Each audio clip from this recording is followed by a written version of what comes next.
حضرت امام حسین رحمۃ اللہ تعالیٰ علیہ کہاں پر تھے؟ مدینے میں تھے؟ نہیں، اپنے گھر میں تھے۔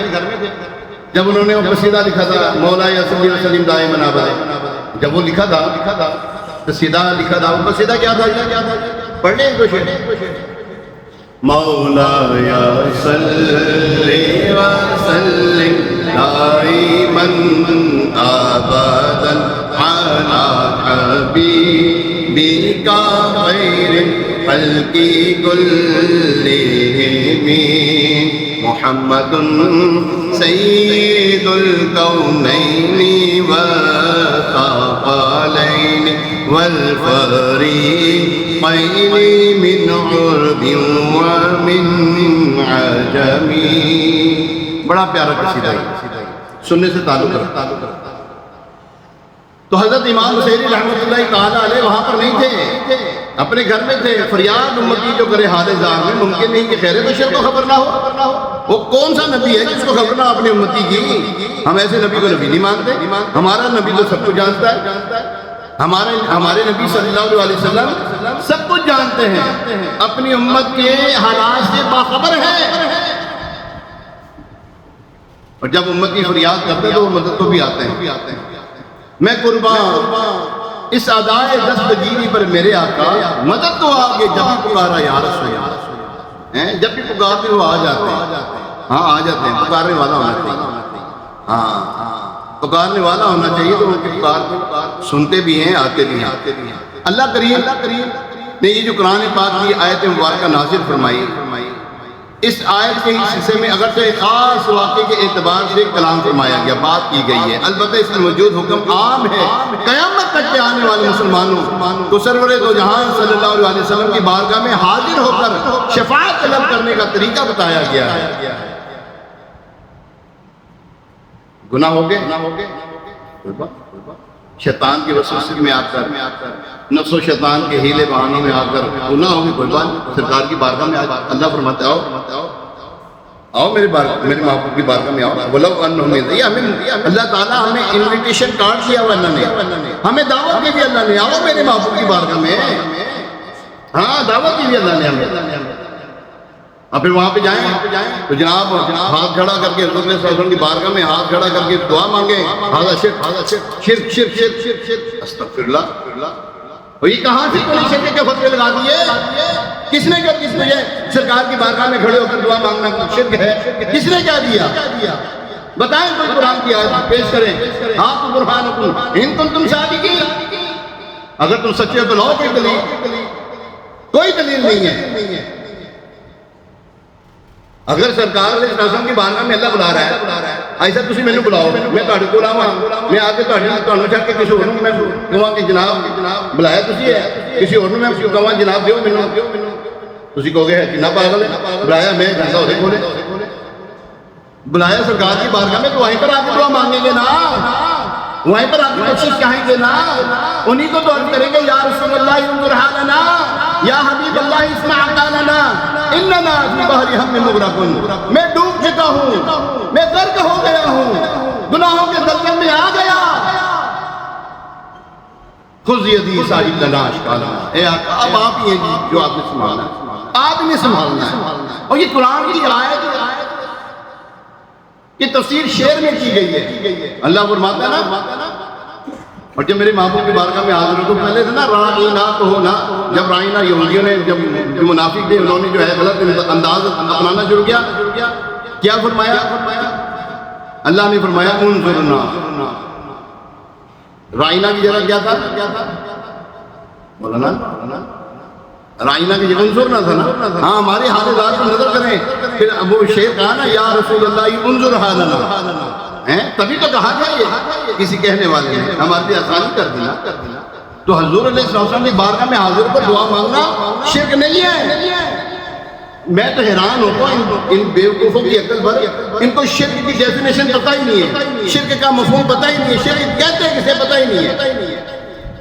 میں نے پہلے بھی اس موضوع پہ گفتگو کی ہے بڑی تفصیلاً، مختصر عرض کر دیتا ہوں چونکہ لوگ نئے آئے ہوتے ہیں۔ شرک کی ڈیفینیشن مختصر طور پہ پیش کریں گے، اللہ کے علاوہ کسی اور کو اللہ ماننا۔ کیا میں نے کہا؟ اللہ کے علاوہ کسی اور کو الہ ماننا موصل حقیقی ماننا، اللہ کو چھوڑ کر، یا اللہ ہم تجھے چھوڑ کر اس کو اللہ مانتے ہی شرک ہے۔ یہاں پر تو اللہ تبارک تعالیٰ کی بارگاہ میں تو خود حضرت اللہ تبارک تعالیٰ محبوب علیہ السلام کی بارگاہ میں تو خود اللہ تبارک تعالیٰ ہمیں بلا رہا ہے نا، آؤ میری بارگاہ، میرے محبوب کی بارگاہ میں۔ کر لین ظلم جدوی، کوئی اپنیاں جانا تھے، کر لین ظلم جدوی، کوئی اپنیاں جانا تھے، رب آکھے میں بخشاں گا اور میری یاد ہوئے ہیں۔ وہ تو سرکار علیہ السلام کے دروازے پہ ہمیں خود بلا رہا ہے۔ تو یہاں پہ پیارے محترم صاحب حضور علیہ السلام کی بارگاہ میں حاضر ہو جائے، اپنی جانب پہ ظلم کر بیٹھے تو محبوب کی بارگاہ میں حاضر ہو جائیں، اگر نہیں جا سکتے تو یہیں پہ بیٹھ گئے، عرض کریں آقا کرم فرمائیے، گناہ ہو گئے، خطائیں بہت ہو گئی ہیں، آقا معاف فرمائیے۔ اللہ تبارک تعالیٰ سے ہماری معافی کی جو ہے نا سفارش کرتے، قرآن فرماتے ہوئے کریں۔ اچھا آگے کیا اس سے پہلے بھی، اس دور سے پہلے بھی جو بزرگان دین تھے، صحابہ اکرام تھے، انہوں نے ان کا بھی کوئی طرز عمل تھا کہ سرکار کی بارگاہ میں جاتے تھے، فریاد کرتے ہے، کوئی ایسا عمل ہے؟ اور آپ کو قرآن پیش کرتا ہوں، حدیثیں پیش کرتے ہیں انشاءاللہ، قرآن تو پیش کرتے، حدیث پیش کرنے لگے۔ پیارے محترم صاحب حضور علیہ السلام نے توسل کرنا، فریاد کرنا، استغاثہ کرنا، طلب شفاعت کرنا، اس قرآن کی آیت سے ثابت ہے۔ وہ مددگار ہے قرآن کے ہمارا،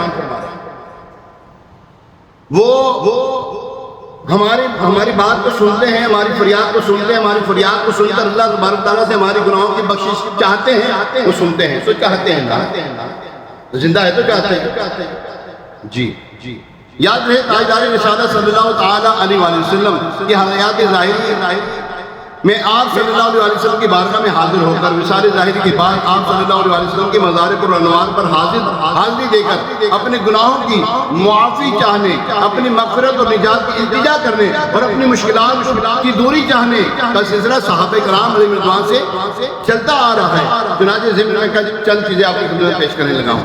حضرت ابو لبابہ بن عبد المنذر رضی اللہ تعالیٰ عنہ سے غزوہ بنو قریظہ کے موقع پر ایک خطا سرزد ہو گئی، تو آپ صلی اللہ علیہ وسلم آپ رضی اللہ تعالیٰ عنہ اس قدر نادم ہوئے کہ خود کو ایک ستون کے ساتھ باندھ دیا اور کہا جب تک کہ اللہ تعالیٰ میری توبہ قبول نہیں فرمائے گا میں کچھ نہیں کھاؤں پیوں گا، نہ کوئی چیز چکھوں گا، یہاں تک کہ مجھے موت آ جائے یا اللہ تعالیٰ میری توبہ قبول فرما لے۔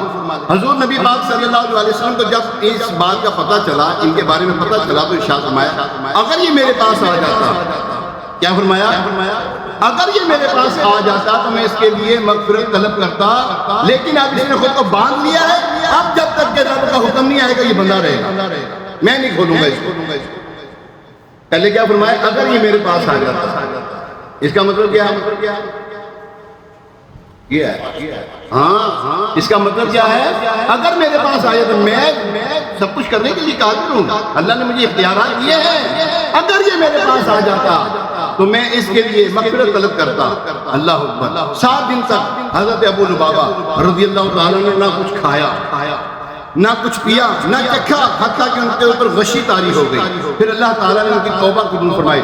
جب انہیں توبہ کی قبولیت کے بارے میں پتہ بتایا گیا تو فرمایا خدا کی قسم میں اس وقت تک نہیں کھولوں گا جب تک کہ نبی پاک صلی اللہ علیہ وسلم تشریف لا کر اپنے دست اقدس سے مجھے نہیں کھولتے۔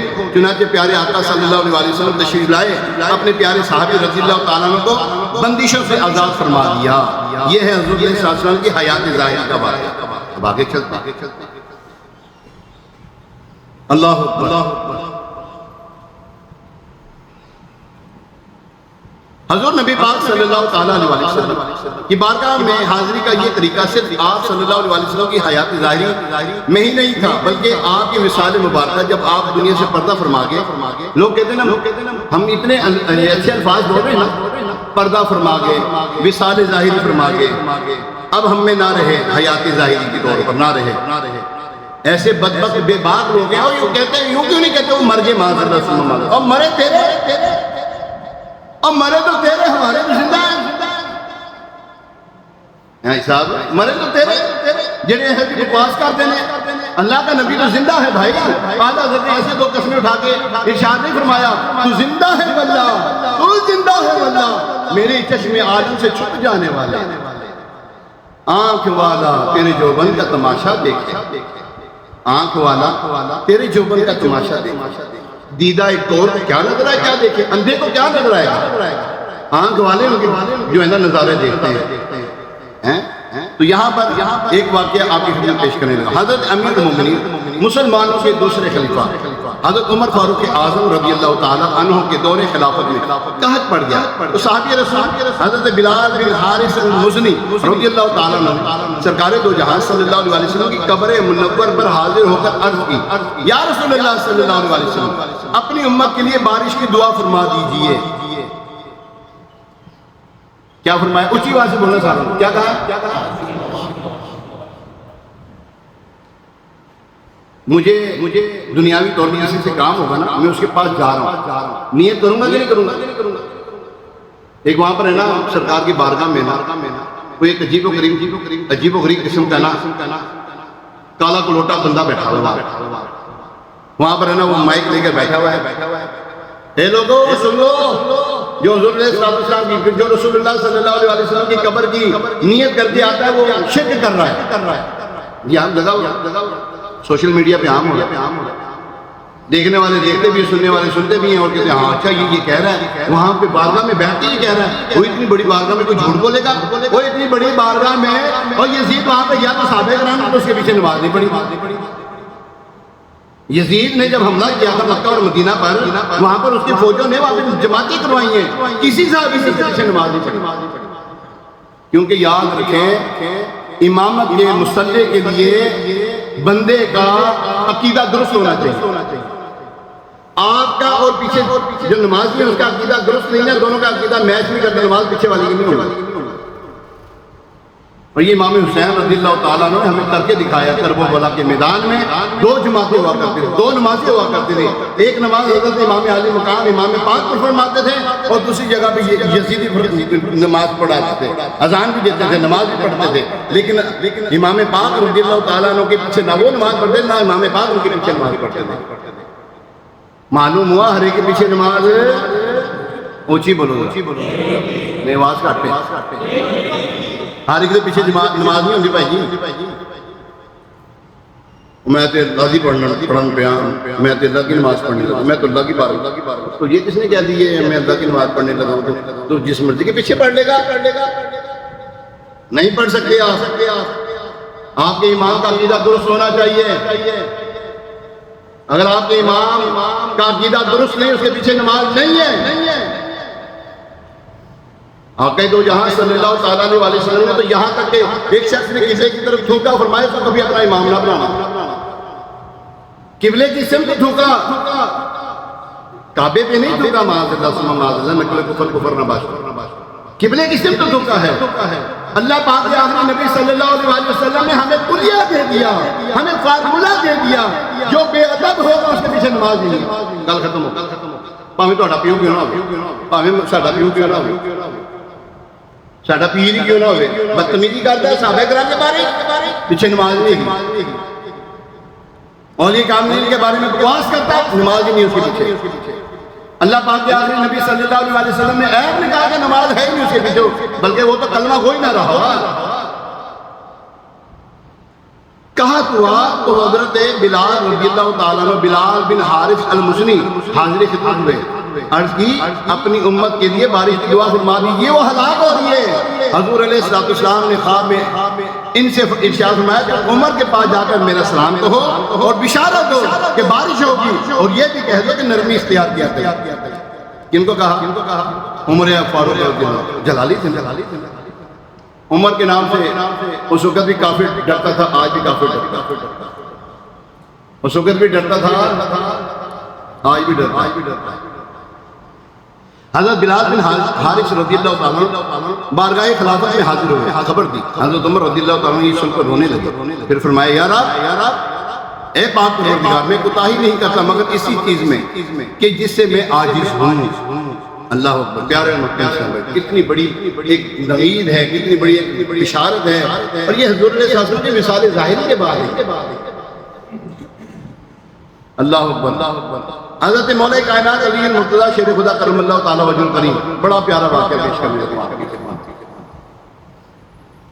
حضرت مولا کائنات علی المرتضیٰ شیر خدا کرم اللہ تعالیٰ وجہ کریم کے پاس ایک شخص آیا حضور صلی اللہ علیہ وسلم کے وصال ظاہری کے دنیا سے پردہ فرمانے کے چند روز بعد کہنے لگے رسول اللہ صلی اللہ علیہ وسلم کہاں ہیں؟ اس کو نہیں معلوم تھا کہ پردہ فرما حضرت علی رضی اللہ تعالیٰ مسلمانوں کے چوتھے خلیفہ مولا کائنات علی المرتضیٰ شیر خدا کرم اللہ تعالیٰ وجہ کریم میں ارشاد فرمایا قبر منور کی طرف اشارہ کر کے فرمایا یہ ہے حضور علیہ السلام کی قبر منور دنیا سے پردہ فرما.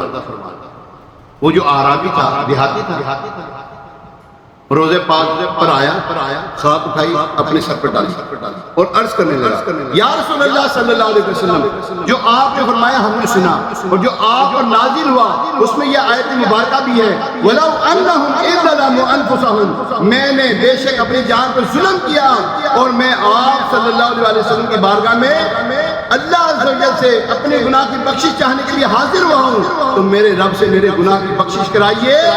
اس پر قبر منور سے ندائی قد غفر لک کہ تحقیق تیری بخشش کر دی گئی تیری بخشش کر دی. اللہ اللہ اللہ اعلیٰ حضرت لکھتے ہیں نا مجرم بلائے آئے ہیں جاؤ کا ہے گواہ. مجرم بلائے آئے ہیں یہ قرآن کی آیت ہے یہ آیت جو ہے گواہ اس بات پھر رد ہو کب یہ شان کریموں کے در کی ہے.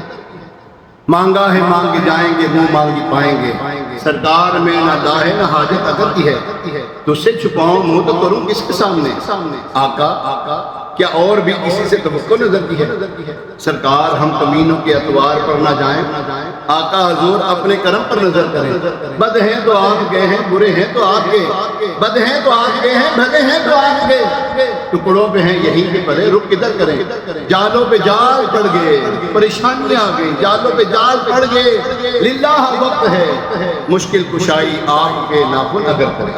اعلیٰ حضرت رحمۃ اللہ تعالیٰ نے مزید فرماتے ہیں خدا کا یہی ہے نہیں اور کوئی مفر مکر جو یہاں سے ہو جو وہاں سے ہو یہیں آ کے ہو جو یہاں نہیں تو وہاں نہیں. اور مزید فرماتے ہیں وہی رب ہے جس نے تجھ کو حمد کرم بنایا ہمیں بھیک مانگنے کو تیرا آستان بتایا تجھے امر ہے خدایا. اللہ کریم نے ہمیں محمود صلی اللہ علیہ وسلم کا در بتایا اگر تمہیں بھیک چاہیے تو یہاں سے ملے گی اگر تمہیں میری خوشنودی چاہیے تو یہاں سے ملے گی یہاں سے ملے گی. اللہ اکبر. یہاں پر چند باتیں ہمیں جو ہے نا بہت واضح طور پر نظر آتی ہیں کیا ہے اللہ کی بارگاہ میں حاجت پیش کرنے کے لیے اس کے مقبول بندوں کا وسیلہ بنانا کامیابی کا ذریعہ ہے. نیک بندوں کا وسیلہ ڈالنا کامیابی کا ذریعہ. دوسرا قبر منور پر قبر انور پر حاجت کے لیے حاضر ہونا بھی جاؤ کا میں داخل ہے اور قرون خیر القرون سے یعنی کہ شروع سے یہ معاملہ ہے شروع سے بعد وفات مقبولان حق کو یا کے ساتھ یا رسول اللہ یا علی المرتضیٰ یا غوث اعظم یا شیخ عبد القادر جیلانی یا داتا حضور رضی اللہ تعالیٰ عنہ یہ کہنا جائز ہے اس قرآن سے ثابت ہے. اللہ اکبر. اور اللہ کریم ان کی دعاؤں سے ابھی بھی مشکلات دور فرماتا ہے. نہیں جا سکتے داتا حضور کا مزار ہے دور ہے. حضرت سیدنا شام شہزادہ رحمت اللہ تعالیٰ علیہ بڑی پتے کی بات آئی الحمدللہ یہاں سے مجھے بڑا خوشی مجھے تو بڑا خوشی جی سچی بات ہے خانہ خدا میں بیٹھا ممبر رسول پہ بیٹھا ہوں مجھے بڑا کچھ ملا الحمدللہ. آپ نے بھی لینا آپ نے حاضر کس طرح میں بتا رہا ہوں آپ نے اندر آنا یہاں کھڑے ہو جائیں یہاں دروازے میرا معمول ہے الحمدللہ جاننے والے جانتے اس بات یہاں کھڑا ہو جاتا ہاتھ مان کے کھڑا یہاں پہ سلام عرض کرنا پہلے صلاۃ السلام پڑھنا ہے پھر ان کی بارگاہ میں سلام عرض کرنا ہے پھر اپنی حاجت پیش کرنی ہے پھر الٹے قدم یہاں پر آ جانا. وہ جڑے قریب بیٹھے ہوئے میں ٹھیک ہے اب تو نماز کے لیے بیٹھے ہیں تو ٹھیک ہے بیٹھ سکتے ہیں لیکن حاضری یہاں پر بیٹھے اس کو آگے نہیں جانا. سمجھ لگ رہی؟ یہی معمول میرا ذات حضور کی بارگاہ میں الحمدللہ. وہاں پہ جب بھی گئے وہ آپ نے دیکھا نماز مسجد کے بعد جو سیڑھیاں نیچے اترتی مزار شریف سیڑھیاں جائیں نا اس سے پہلے وہیں پہ کھڑے ہو جائیں, اس کو آگے نہیں جانا, وہیں رہنا. میں نے اپنے بڑوں کو یوں ہی دیکھا. جاتے ہیں آگے جانے والے جاتے ہیں, ٹھیک ہے جائیں کیوں مسئلہ. ہمارا تو بس یہ ہے طریقہ کار. یہ نہیں کہہ رہا کہ جو آگے جا رہا بے ادب ہے, نہیں, اپنا ذوق ہے. اعلیٰ حضرت نے رحمۃ اللہ تعالیٰ نے فرمایا 8-10 سال پیچھے مزار شریف کے پیچھے کھڑا ہونا چاہیے. ہمارا گندا وجود ہے, وہ نیک لوگ ہیں, کہاں ہم ان کے جائیں اپنا گندا وجود لے کے چلے جائیں. پیچھے یہ کیا کم ہے, انہوں نے ہمیں اپنی بارگاہ میں بلا لیا. ایسا ایک ہی کاٹے سانو بلا لیا انہوں نے اپنے کو. یہ طریقہ ہونا چاہیے. پھر ان کی بارگاہ میں عرض کریں جو آپ کی بالکل کریں. آپ کو اولاد چاہیے دیں گے. کیا کہا میں نے؟ اب بولو ڈر گئی ہوئی ہے. قرآن سے میں پیش کر سکتا ہوں آپ کو یہ باتیں. میں جو کہنے لگا قرآن سے ثابت کر سکتا ہوں الحمدللہ. آپ اولاد چاہتے ہیں دیں گے. آپ اپنی پریشانی کو حل کروانا چاہتے ہیں کریں گے. آپ کی پریشانی کو یہ کریں گے. یہ جی ہاں آپ آگے کریں. یہ قرآن کی آیت بتا رہی ہے. اور کیا چاہیے آپ. اللہ کریم ہمیں ان باتوں کو سمجھنے کی عمل پیرا ہونے کی توفیق عطا فرمائے. من کنت مولا فہذا علی جنبہ. آخری گفتگو من کنت مولا. مانتے اس بات کو جس کا میں مولا اس کا علی مولا ہے, جس کا میں دوست اس کا علی دوست. ٹھیک ہے. ہاں یہ فرمان مصطفیٰ صلی اللہ علیہ وسلم. یہ ایک خاص واقعہ ہوا تھا. کچھ ایک خاص واقعہ ہوا تھا. اس میں حضور علیہ السلام نے حضرت مولا کائنات علی المرتضیٰ شیر خدا کرم اللہ تعالیٰ وجہ الکریم کی شان بیان کی ہے. ایک کوئی خاص واقعہ کوئی کیا نام ہے بیت وہ ہوتا ہے نا, کیا نام ہے مال غنیمت یا وہ جو ایسے معاملات تھے وہ اکٹھا کرنے میں حضرت مولا کائنات نے کچھ تصرف دیا. صحابہ کرام کو ناگوار گزرا. حضور علیہ السلام کو پتہ لگا. فرمایا جو علی نے کیا اس سے زیادہ کا حقدار تھا, اور جس کا میں مولا اس کا علی مولا, جس کا میں دوست اس کا علی دوست, جو مجھے دوست رکھتا ہے وہ علی کو بھی دوست رکھے. اس کا مطلب یہ ہے یہاں پہ کوئی خلافت کی کوئی بات نہیں. اس جملے میں خلافت کی کوئی بات نہیں. اس جملے میں حضرت مولا کائنات علی المرتضیٰ شیر خدا کرم اللہ تعالیٰ وجہ الکریم کو کوئی یہ نہیں فرمایا کہ یہ پہلے خلیفہ ہیں. ٹھیک ہے, وہ امامت کے وہ سیاست کے خلیفہ ہیں تو یہ امامت کے خلیفہ, ایسا کچھ نہیں فرمایا. اچھا میں ایک بات مولا کائنات یہ جس کا میں مولا اس کا علی مولا. اچھا حضور علیہ السلام نے وہ انصار صحابہ اور مہاجرین صحابہ میں آپس میں کیا کیا تھا؟ بھائی بنایا. اپنا بڑا ہوتا ہے 200 ڈاؤن لگے. اب 200 پہ صحیح بڑا بڑا ہوتا ہے نا, اب بھائی بڑا ہوتا ہے نا. تو حضور علیہ السلام نے جب حضرت علی رہ گئے نا کہتے عرض کی یا رسول اللہ صلی اللہ علیہ وسلم میں تو کہہ لگا گیا. فرمایا اے علی کیا تمہارے لیے یہ تمہارے لیے بہتر نہیں کہ میں تمہارا بھائی ہیں, تم میرے بھائی ہو, میں تم میرے بھائی ہو. منظر ایسے کہ جیسے ہارون اور موسیٰ تھے, وہاں پہ نبوت تھی, یہاں پہ نبوت نہیں ہے. یہ بڑی شان نہیں ہے. اس کو عید مناؤ نا, اور اس کو عید مناؤ نا. اس کو کیوں منا رہے ہو؟ یہ کون سی عید والا دن ہے بھائی؟ سیدہ خاتون جنت سے نکاح ہوا, یہ بڑی شان نہیں ہے. اور 200 تو صحیح ہے. اور ان سے نکاح کرنے کے لیے کتنے صحابہ کرام خواہش مند تھے, لیکن آپ یہ فضیلت ملی. یہ بڑی فضیلت نہیں ہے. یہ مولا والی جو حدیث ہے, یہ مولا والے الفاظ سے بڑی ہے, بڑی شان ہے, بڑی شان ہے یہ, کیونکہ ان کا نکاح سیدہ کائنات سے ہوا. اللہ پاک کے آخری نبی صلی اللہ علیہ وسلم کے گھر میں ہوا آپ کا نکاح. یہ بڑی شان نہیں ہے. عجیب بات ہے یار. یہ کون سے 18 طریقہ کون سی عید بنانے شروع کر دی لوگوں نے. اور المیہ یہ کہ ہمارا مسلمان اس میں شامل ہو گیا. غیروں کا تہوار کو اپنا تہوار سمجھ کرتے مسلمان. یہ ہمارا تہوار نہیں ہے بھائی. جی ہاں ٹھیک ہے. اللہ کریم ہمیں ان باتوں کو سمجھنے کی توفیق عطا فرمائے. آمین بجاہ نبی الامین علیہ الصلوۃ والتسلیم. ابھی اذان ہوگی, اذان کے بعد سنتیں ادا کی جائیں گی. اس اذان کا جواب ہے, دوسری اذان کا جواب نہیں ہوتا. ہفتے والے دن مدنی مذاکرہ ہوتا ہے. ہر ہفتے کو مدنی مذاکرہ ہوتا ہے مدنی چینل پہ. ضرور دیکھا کریں. اللہ کریم ہمیں کی توفیق عطا فرمائے.